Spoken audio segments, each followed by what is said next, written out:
How does a grandmother who bakes cookies every Sunday and volunteers at the church bazaar end up standing in a principal's office, threatening to destroy a man's entire career? What kind of secret could a quiet 10-year-old boy be carrying that would flip an entire school district upside down? And when you think you know someone's limits, when you think age has softened them into submission, what happens when you push them one step too far and discover the iron will they've been hiding all along? I'm standing in that office right now, my hands shaking, but my voice steady as steel. Principal Evans is looking at me like I'm some confused old woman who wandered in from the retirement home down the street. He has no idea what's about to hit him. None of them do. Behind me, my grandson Leo is sitting in that hard plastic chair they reserve for troublemakers, his blue eyes red from crying, his small hands clutching the straps of his backpack like it's the only solid thing left in his world. He whispered to me in the car on the way here, his voice so small I almost didn't hear it. They laugh at me, Grandma, every single day, and nobody stops them. Nobody even tries. I've lived 68 years on this earth. I raised 3 children in this town. I've buried a husband, paid off a mortgage, run a small business out of my garage for 20 years, fixing people's taxes and helping them navigate the maze of paperwork that comes with getting older in America. I know what it means to fight for every dollar, every inch of dignity, every moment of peace. I've watched neighbors lose their homes when the banks came calling. I've held friends' hands when their retirement savings vanished into thin air because someone they trusted made promises they couldn't keep. I've seen what happens when people in positions of power decide that some lives matter less than others, that some children deserve protection while others can be thrown away like yesterday's garbage. But nothing in all those years prepared me for the rage I felt when Leo came home last Tuesday with bruises on his arms and told me the teacher saw it happen and walked away. When he told me the other kids took his lunch money, the money I gave him from my own Social Security check, because his mother is working 2 jobs just to keep the lights on. When he told me they call him names I won't repeat, words that make my stomach turn, and the adults who are supposed to protect him just shrug and say, boys will be boys, kids will be kids. He needs to learn to toughen up. This is Maplewood, Virginia. We pride ourselves on being a good town, a safe town, the kind of place where people still wave to each other from their front porches, and the annual 4th of July parade shuts down Main Street for 3 hours. We have clean sidewalks and a farmer's market every Saturday and a historic district with houses that have been standing since before the Civil War. We look good on the outside. We take care of our own, or so we like to tell ourselves. But I'm learning that looking good and being good are 2 very different things, and the distance between them can swallow a child whole. If this story has already touched your heart, subscribe now, leave a like, and tell me in the comments what city you're watching from. Leo came to live with me 2 years ago when his father walked out and his mother, Sarah, my daughter, couldn't manage the rent on that apartment across town, plus daycare, plus everything else that comes with raising a child alone in this economy. Sarah cried when she asked me. She's 34 years old, and she cried like a little girl, standing in my kitchen with her hands wrapped around a coffee mug, asking if Leo could stay with me during the week. Just until I get back on my feet, Mom. Just until I can save enough for a better place. Just until things get easier. I said yes before she even finished asking. This house, this old colonial with the creaky stairs and the leaky bathroom faucet, and the garden out back where my late husband Frank used to grow tomatoes every summer, this house has always been about family. We bought it 43 years ago with a mortgage that felt like it would crush us, payments that came out of Frank's paycheck from the factory, and my earnings from doing bookkeeping for small businesses around town. We scraped and saved and went without vacations and new cars and all the things our neighbors seem to have so easily. But we kept this house. We paid every single payment on time. We never missed one, not even when Frank got laid off for 6 months in the 80s. And I had to take on night shifts at the hospital doing data entry just to make ends meet. When Frank died 5 years ago, the house was finally fully ours. No bank could touch it. No creditor could take it. It was mine, free and clear, the only real wealth I'd ever accumulated in my entire life. And it became Leo's home, his safe place, the stable ground under his feet when everything else in his world was shifting like sand. His room upstairs used to be Sarah's room. And before that it was my sewing room, and now it's filled with his books and his drawings and his collection of rocks he finds on our walks around the neighborhood. Every morning I make him breakfast, usually oatmeal with brown sugar and cinnamon. the way Frank used to make it. Every afternoon he comes home on the school bus, and we sit at the kitchen table, and I help him with his homework, while classical music plays softly on the old radio that's been sitting on that windowsill for 30 years. Leo has autism. High functioning, the doctors call it. Though I hate that term, because it makes it sound like he's some kind of machine that either works or doesn't. He's a child. He's brilliant and sensitive, and sees the world in ways that most people never will. He can tell you everything about the solar system, can name every planet and moon, and the distances between them. He knows more about ancient Egypt than most college professors. He reads at a level 3 grades above his age, but he struggles with social cues, with the unwritten rules that other kids seem to understand instinctively. He takes things literally. He doesn't always know when someone is being sarcastic or mean. He trusts easily, too easily, and that trust gets broken over and over again by children who think his differences make him weak. The school year started in September with such hope. I met with his new teacher, Mrs. Patterson, a woman in her 50s who seemed kind and experienced. She nodded in all the right places when I explained Leo's needs, his triggers, the accommodations listed in his individualized education plan. She assured me he'd be safe, supported, given the tools he needed to succeed. Principal Evans shook my hand that day, smiled his practiced smile, told me Maplewood Elementary had the best special education program in the county. He used words like inclusive and supportive and committed to every child's success. I wanted to believe him. I needed to believe him. But here's the thing about institutions, about the people who run them. They're very good at saying the right things. They're very good at making promises when someone is watching. But when the doors close, when the cameras are off, when it's just your grandson and a classroom full of kids who smell weakness like sharks smell blood in the water, those promises evaporate like morning dew under a harsh sun. The first incident happened in October.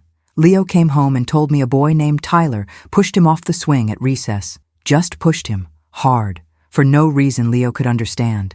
Leo fell and scraped his knee badly enough that the school nurse called me. I asked if Tyler faced any consequences. The nurse said she didn't know. That wasn't her department. I called the school the next day. The receptionist put me on hold 3 times and then told me someone would call me back. No one did. The second incident happened 2 weeks later. Someone took Leo's backpack and threw it in the dumpster behind the cafeteria. His books were ruined. His lunch was smashed. His favorite pencil case, the one with planets on it that he'd saved his allowance to buy, was gone. When I asked Leo who did it, he said he didn't know. He said there were a lot of kids around, all laughing, and he couldn't tell who started it. He just knew they were all laughing at him. I emailed Mrs. Patterson that night. She responded 2 days later with a short message saying she'd talked to the class about respecting others' property.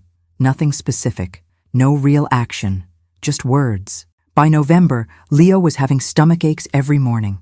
He'd stand by the front door with his backpack on, his face pale, his hands trembling. He'd ask me if he could stay home, if maybe he could be homeschooled instead. I held him and told him everything would be okay, that school would get better, that the other kids would come around once they got to know him. I was lying to him. I was lying to both of us. I didn't know what else to do. And then came last Tuesday, the day that changed everything. Leo got off the bus with his shirt torn and a bruise blooming purple on his forearm. He wouldn't look at me.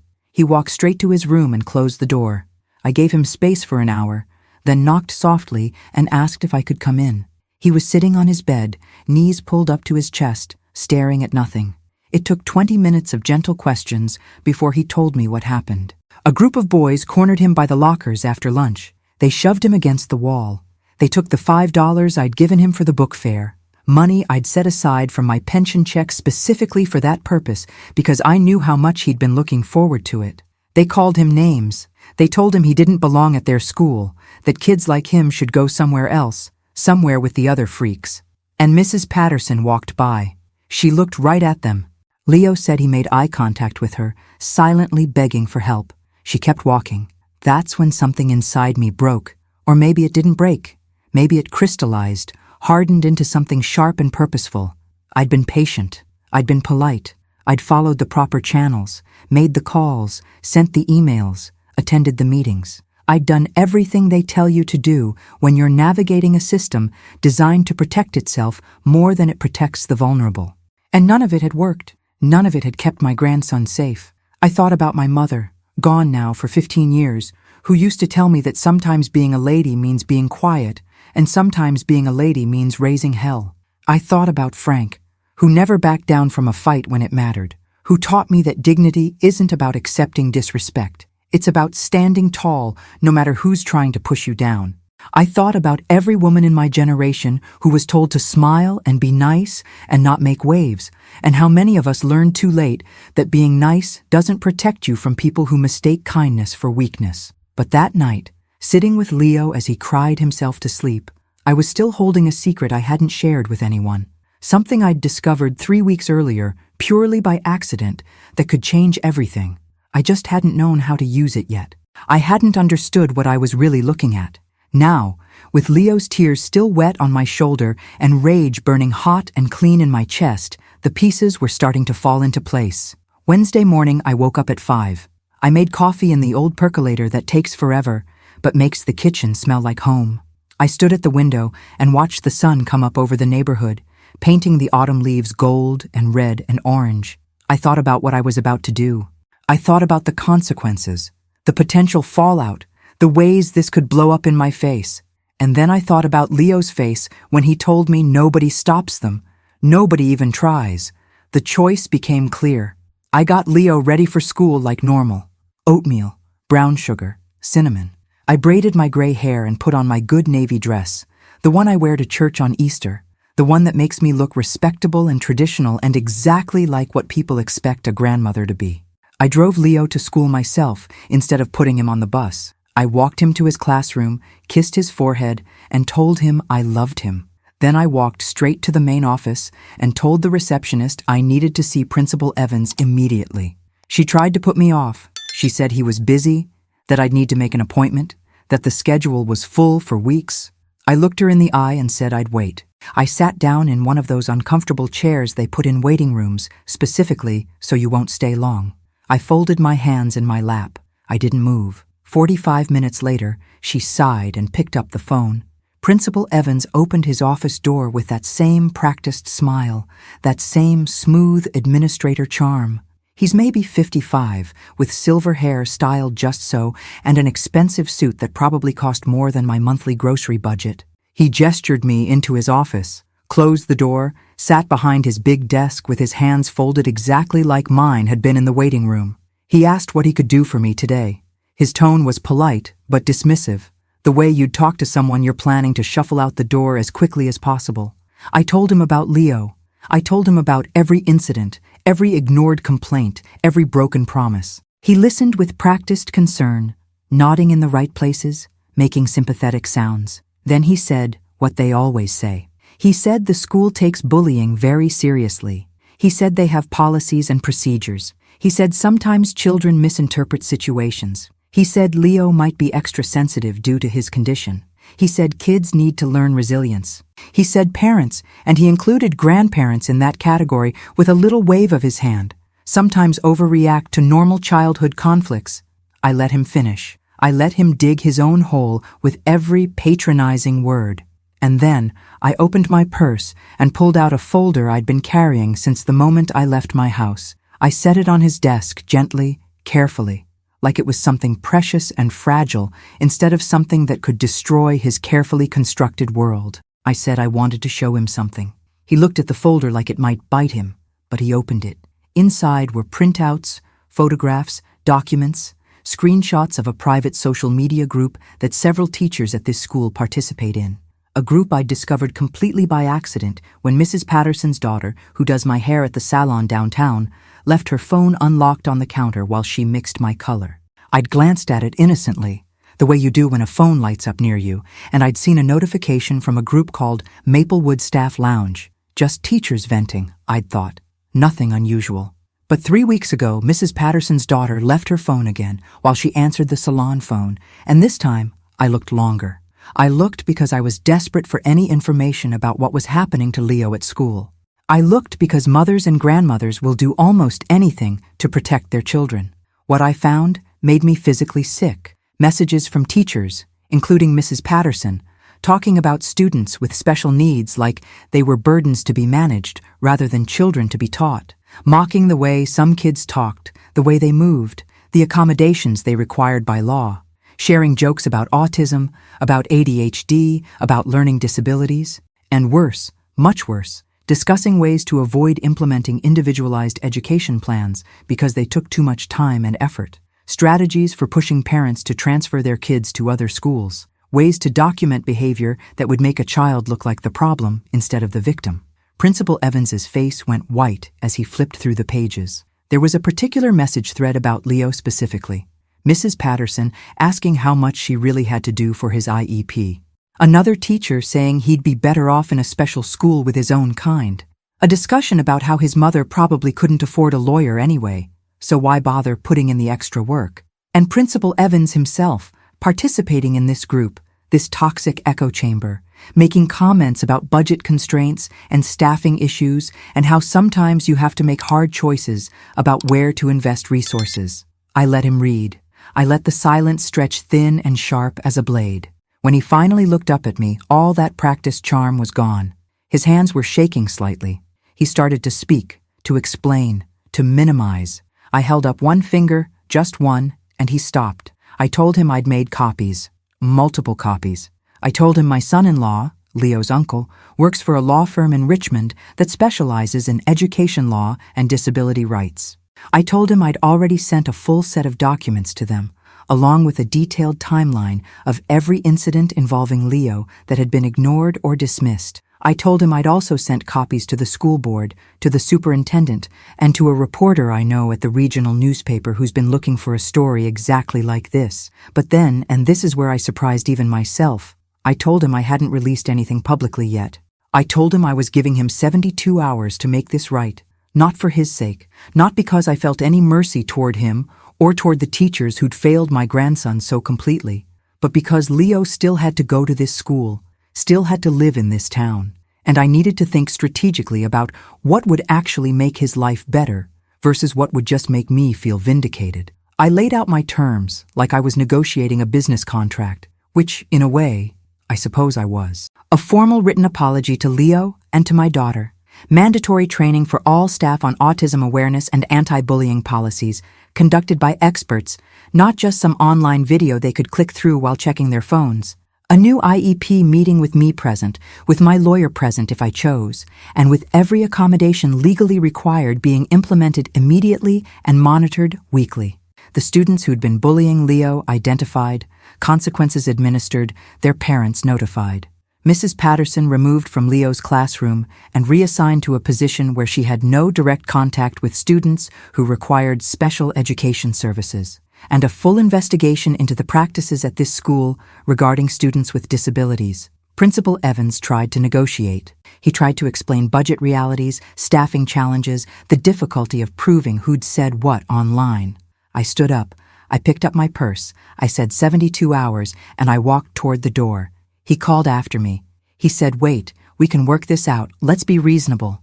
I turned back and looked at him, really looked at him, and I saw a man who'd gotten comfortable with power, who'd surrounded himself with people who told him what he wanted to hear, who'd forgotten that his job was to protect children, all children, not just the ones who were easy or quiet, or came from families with money and connections. I said I'd been reasonable for 3 months while my grandson came home in tears. I said I'd been patient while his confidence crumbled, and his joy disappeared, and he started asking me if there was something wrong with him, if he was the problem, if maybe everyone would be happier if he just disappeared.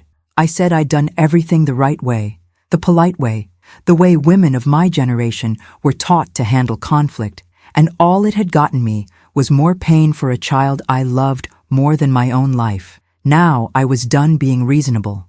Now I was being clear. 72 hours. Make it right, or I release everything and let the consequences fall where they may. Your choice, Principal Evans. Choose wisely. I walked out of that office with my head high and my hands steady, and my heart pounding so hard I thought it might crack my ribs. I walked past the receptionist, who was suddenly very interested in her computer screen. I walked past classroom doors where I could hear teachers teaching, children learning, the normal sounds of a normal school day that had never been normal for my grandson. When I got to my car, I sat behind the wheel and shook. I shook so hard my teeth chattered. I'd just threatened a school principal. I just played a hand I wasn't entirely sure I could win. I just bet everything on the hope that doing the right thing would somehow work out, that standing up for justice would matter more than being nice, that protecting Leo was worth whatever came next. My phone rang. It was Sarah, my daughter, calling from her break at work. She asked how I was doing, if everything was okay. I almost told her everything right then. I almost unloaded the whole story, the printouts, the confrontation, the ultimatum. But I stopped myself. Sarah was barely holding on as it was. She was working herself to exhaustion trying to provide for Leo, already drowning in guilt that she couldn't afford a bigger place where they could all live together. She didn't need more weight on her shoulders. Not yet. Not until I knew how this was going to play out. I told her I was fine. I told her I'd just dropped Leo off at school and everything was good. I told her I loved her and to have a great day at work. I hung up and sat in that parking lot and wondered what kind of person I was becoming, keeping secrets from my own daughter, playing games with people's careers, gambling with my grandson's future. But then I thought about Leo's face when he whispered, "They laugh at me," and I knew I'd do it again. I'd do worse if I had to. That's what love does to you. It makes you fierce when you thought you'd grown too old for fierceness. It makes you fight when you thought you'd forgotten how. The next 3 days passed in a strange kind of suspended reality. Leo went to school each morning, and I watched him walk into that building with my heart in my throat. Every afternoon when he came home, I studied his face for new hurt, new damage, new evidence that I'd made things worse instead of better. But something had shifted. He said kids were leaving him alone. He said Mrs. Patterson seemed nervous around him. He said another teacher, a younger woman named Miss Rodriguez, had started checking on him during transitions, making sure he knew where to go and what to do. Wednesday evening, 60 hours into my deadline, Principal Evans called my house. His voice was formal, strained. He said he'd like to schedule a meeting with me and my daughter to discuss Leo's educational plan moving forward. He said he'd arranged for additional support staff, had spoken with parents of students involved in incidents, had initiated a review of special education services district-wide. He said Mrs. Patterson had been reassigned to administrative duties pending the completion of sensitivity training. He said he hoped we could work together to ensure Leo had the best possible educational experience. I said I'd need that all in writing, signed by him and by the superintendent. He said of course. He was preparing the documentation now.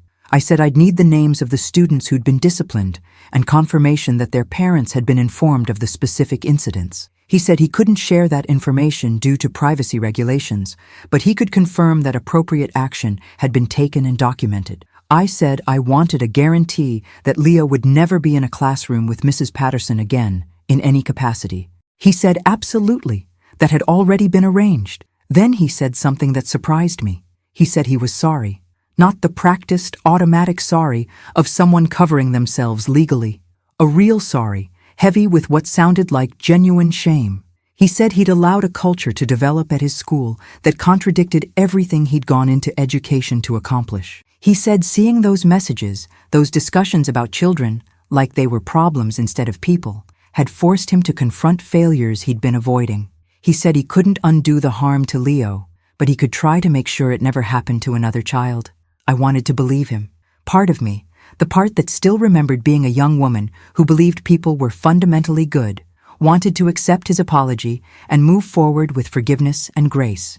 But another part, the part that had been forged in 3 months of watching Leo suffer while adults who should have protected him did nothing, that part stayed hard and cold and suspicious. I told him I appreciated his words.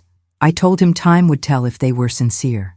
I told him I'd be watching, closely, and the first hint that things were sliding back to the way they were before, the first indication that Leo or any other child was being failed by this school, I wouldn't hesitate to release everything I had. He said he understood. He said he'd send me the written documentation by Friday. We hung up. Sarah came over that night. She'd taken a rare evening off from her second job, the one she worked stocking shelves at a big box store 3 nights a week to make ends meet. She looked tired, older than 34, worn down by the constant grind of single parenthood and never enough money and all the tiny humiliations that come with counting every dollar. We sat at my kitchen table with tea, the same table where I'd helped her with her homework 30 years ago, where Frank and I had paid bills and planned budgets and argued and made up and built our life together, one decision at a time. I told her everything. I told her about the messages, the confrontation, the ultimatum, the outcome. I watched her face cycle through shock and anger and something that looked like awe. When I finished, she was crying. She reached across the table and grabbed my hands, her grip tight and desperate. She said, "Thank you." She said, "I'm sorry." She said, "I should have been the one to fight for him. I'm his mother. I should have protected him." She said she felt like a failure, like she'd let her son down in every possible way. I held her hands and told her she hadn't failed. I told her she was working herself to the bone to provide for her child, that she was doing everything humanly possible in impossible circumstances. I told her the system had failed, the school had failed, not her. I told her that's what family is for, to step in when one person can't carry the load alone, to share the burden and the fight and the love. I told her I'd do it again in a heartbeat, that protecting Leo wasn't a burden, it was an honor. We cried together, mother and daughter, two women from different generations, bound by love for a special little boy who just wanted to learn about planets and read books and not be afraid. We cried for all the ways the world is harsh to people who are different, for all the battles still ahead, for all the times we'll have to be strong when we're tired and fight when we're scared. And then we dried our eyes and made a plan. Sarah would take the documentation to her brother-in-law's law firm, just to have it on record. I would continue monitoring Leo's experience at school, staying in close contact with Miss Rodriguez and the new support staff. We'd have weekly family meetings to check in with Leo, to make sure he felt safe, to give him space to tell us if things got bad again. And if they did, if this apparent victory turned out to be nothing more than a temporary appeasement, we'd be ready to escalate. We'd go public. We'd fight as hard and as long as necessary. Friday morning, I received a FedEx envelope at my door. Inside was everything Principal Evans had promised: written apologies, policy changes, documentation of disciplinary actions, a new IEP with enhanced services and supports, a monitoring schedule. It was signed by him, by the superintendent, even by the president of the school board. It was more than I dared hope for when I walked into that office 5 days earlier. It felt like victory. But here's what they don't tell you about victory. It doesn't feel the way you think it will. I thought I'd feel triumphant, powerful, vindicated. Instead, I felt tired, bone deep, soul tired in a way that sleep couldn't fix. I felt the weight of everything I'd risked, everything that could have gone wrong, all the ways my gamble might have backfired and hurt Leo even more. I felt angry that any of this had been necessary in the first place, that a grandmother had to threaten legal action to get a school to follow the law and treat a child with basic human decency. And underneath all of that, I felt something else, a kind of grief for the version of myself who'd believed institutions would protect us, who'd thought doing the right thing was always enough, who'd assumed the people in charge actually cared about the people they were supposed to serve. That innocence was gone. I'd seen behind the curtain, seen the casual cruelty and calculated neglect, and I couldn't unsee it.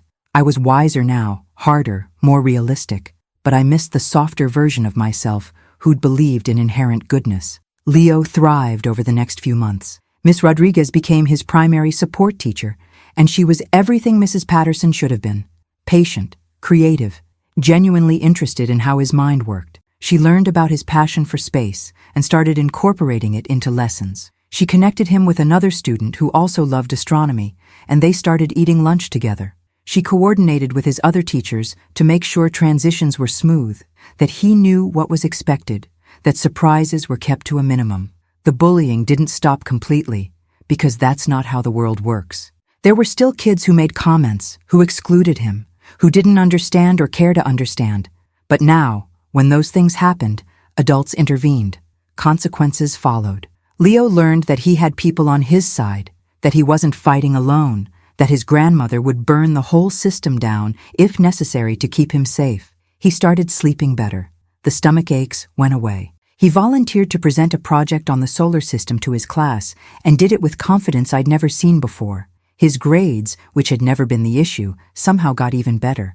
But more than that, he started to seem like a kid again. He laughed more. He ran in the backyard chasing fireflies on summer evenings. He asked to have a friend over, something he'd never done before. Sarah managed to save enough money to move into a slightly bigger apartment, one with 2 bedrooms, but Leo still spent weekdays with me. It had become his routine, his stability, and we all agreed not to disrupt it unless necessary. Wednesday evenings and weekends he stayed with his mother, and I had my house to myself, quiet and clean, and a little too empty. I'd gotten used to the sound of footsteps on the stairs, the sight of sneakers by the front door, the refrigerator covered in drawings of planets and spaceships. I'd gotten used to being needed in a way I hadn't been since Sarah was small.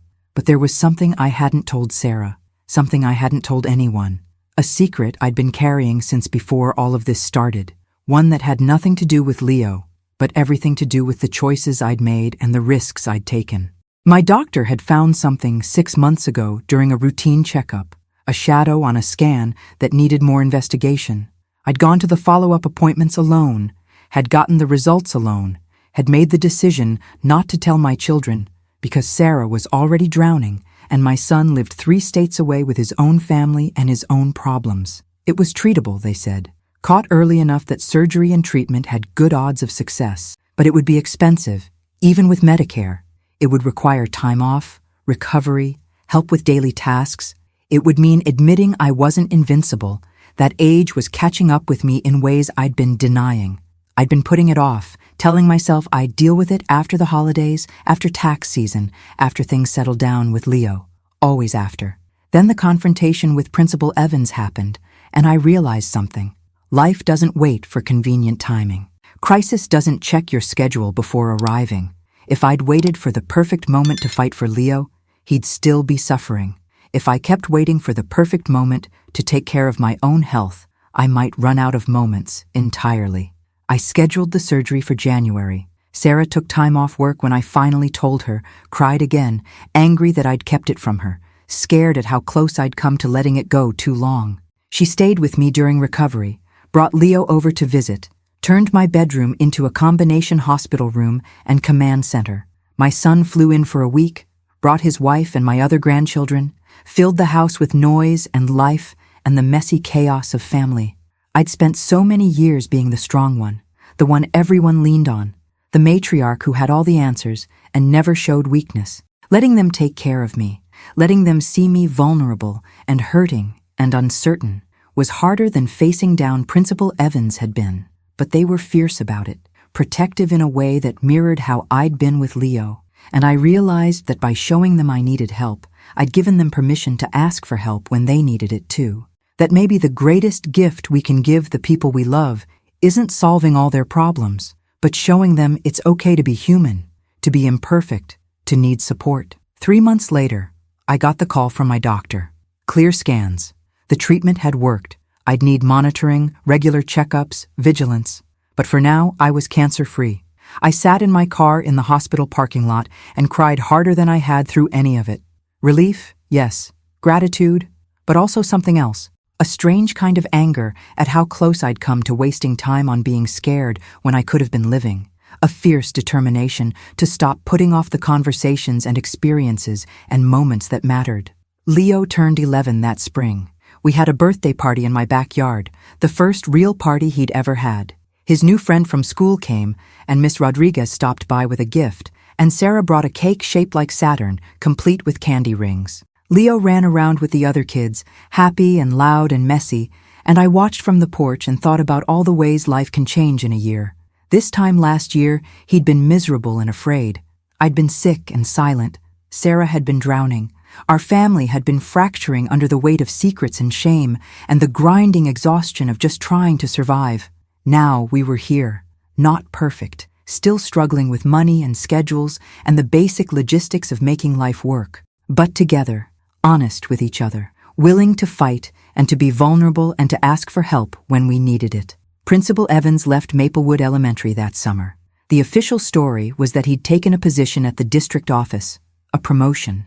The real story, the one that circulated through the network of parents and teachers and community members who pay attention to these things, was that the investigation into special education services at his school had uncovered enough problems that he'd been given a choice: resign with a positive reference or be fired and have the full report made public. He chose to resign.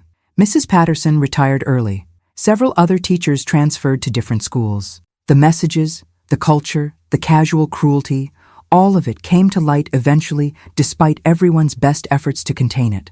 There were lawsuits from other families, settlements, policy changes at the district level. My decision to walk into that office and play the hand I'd been dealt, that started a chain reaction no one could have predicted. It forced a reckoning. But here's the thing about revenge. Even elegant revenge, even righteous revenge, it's not as satisfying as you think it'll be. Watching people face consequences for their actions doesn't fill the hole that their actions created. It doesn't give back the months Leo spent in fear. It doesn't undo the damage. It's necessary, yes. Justice matters. Accountability matters. But it's not healing. Healing comes from building something new, something better, from the ashes of what was broken. Leo started middle school this fall. A different building, new teachers, another transition to navigate. We were all nervous, waiting for the other shoe to drop, for history to repeat itself. But Miss Rodriguez had helped prepare him over the summer, worked with the new school to make sure his IEP transferred smoothly, personally introduced him to his support team. And something had changed in Leo too. He'd learned that he was worth fighting for, that his differences didn't make him less. He walked into that school with his head up, and when a kid made a comment about the way he rocked when he was thinking, Leo looked at him calmly and said, "That's just how my brain works," and walked away. I was so proud, I thought my heart would burst. This child who'd whispered they laugh at me with tears streaming down his face now had the confidence to own who he was without apology. That's what protection looks like. Not wrapping someone in cotton wool so nothing can hurt them, but fighting alongside them until they learn to fight for themselves, building them up until they're strong enough to face the world, being the safety net that lets them take risks because they know someone will catch them if they fall. I'm 70 now. My hair is completely white now, not just gray. My knees ache when it rains. I move slower than I used to, tire more easily. There are days when I feel every one of my 7 decades, when I wonder how much time I have left and whether I've used it well. I think about Frank and miss him with an intensity that hasn't dulled even after all these years. I think about my parents, gone now, and wonder if they'd be proud of the woman I became.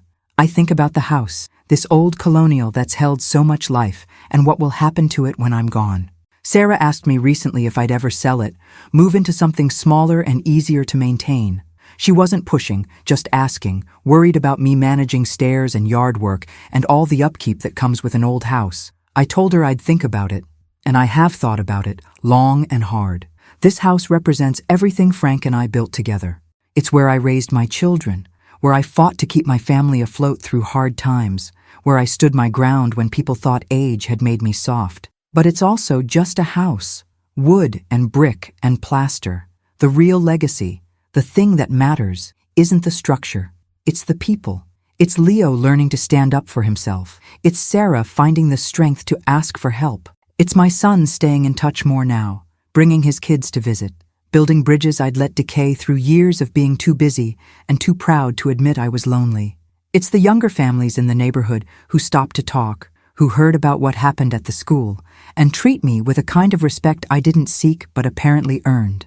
There's a young couple down the street with a 5-year-old who's also on the autism spectrum. They knocked on my door last month, nervous and desperate.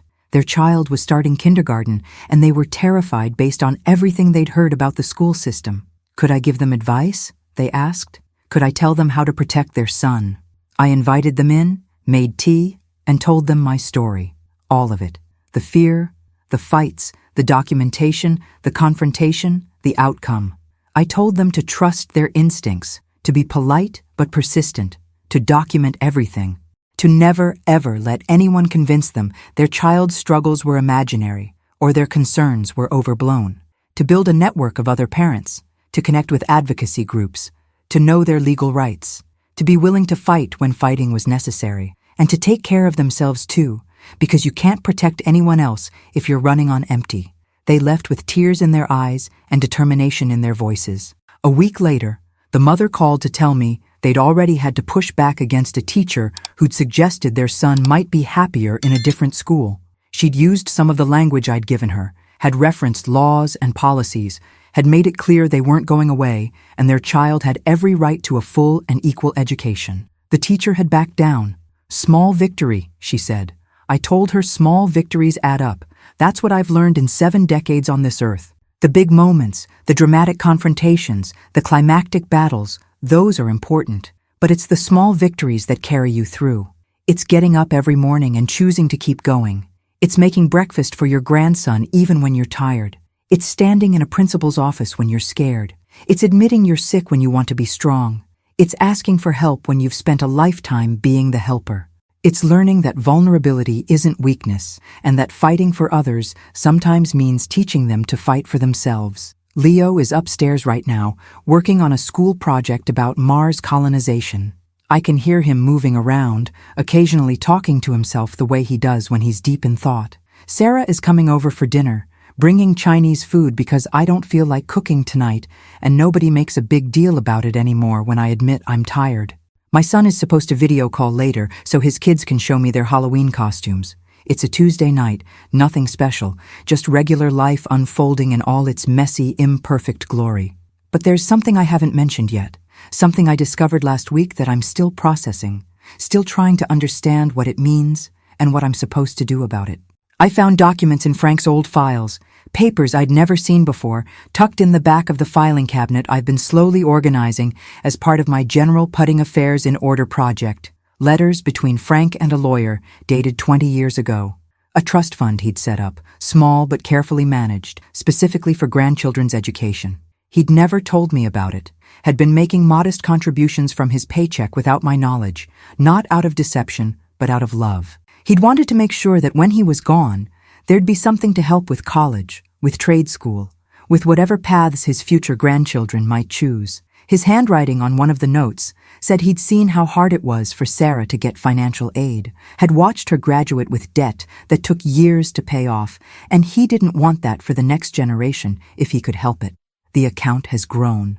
Not enough to pay for everything, but enough to make a real difference. Enough that Leo could pursue his dream of studying astronomy without crushing debt. Enough that Sarah could stop working herself to death and maybe even go back to school herself if she wanted. Enough to be Frank reaching out from beyond the grave to protect the people he loved. I haven't told Sarah yet. I'm waiting for the right moment, the right conversation. Maybe over dinner tonight, maybe not. But I'm thinking about legacy again, about what we leave behind, about the ways love persists even after death. Frank's gift isn't just the money, it's the reminder that protection takes many forms. Sometimes it's standing in an office making threats. Sometimes it's quietly setting aside a few dollars each paycheck for 20 years. Sometimes it's showing up with Chinese food because your mother is too tired to cook. Sometimes it's making space for your grandson to be exactly who he is. I'm writing this down now because someone else might need to hear it. Another grandmother somewhere dealing with a struggling grandchild and an indifferent system. Another woman my age wondering if she's too old, too tired, too worn down to fight one more battle. Another family torn apart by secrets and shame and the fear of being vulnerable.